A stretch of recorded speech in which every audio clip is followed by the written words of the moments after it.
Well, uh, happy 17th birthday, Ate Alay! Ngayon, birthday mo na. Ngayon, birthday mo na. Happy birthday. Wish ko lang, lagi kang mag-iingat at ngayon malapit ka na ulit mag-aral.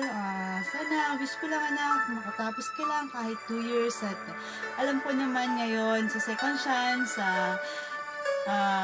mag-aaral ka na sa gusto mong school, sa LSPU, na alam mo naman na ayaw kita nang mag-aral, pero ngayon, sige anak, magbibigyan kita sa gusto mong school. Sana wag mong sayangin itong pagkakataon ulit na ibibigay ko sa'yo at makatapos ka lang anak.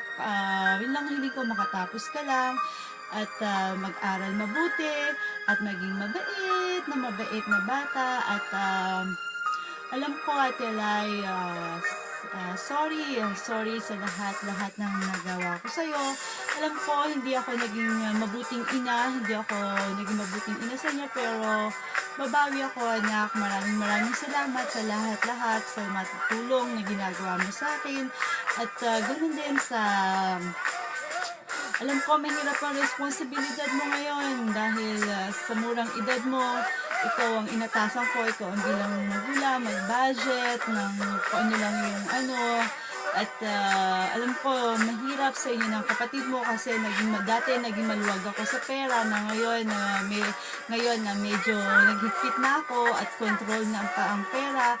Kasi alam mo naman kung bakit, madami akong mga dapat paglaanan, madami akong dapat unahin, kaya alam ko, naiintindihan nyo kung bakit bigla akong nagbago pagdating sa pera at para din naman sa inyo itong gagawin natin konti lang, magtiis-tiis lang muna tayo sa ngayon at darating din at alam kung hindi tayo pababayaan ni God at maayos din natin ito, basta pray lang tayo.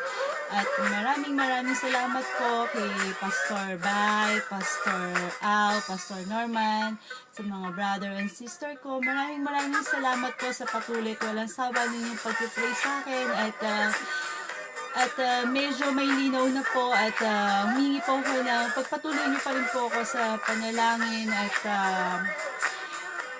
sa lahat po ng mga ina, mga mothers, happy Mother's Day po sa inyong lahat. At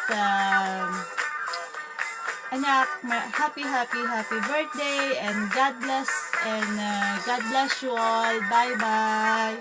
Happy Mother's Day to all of you.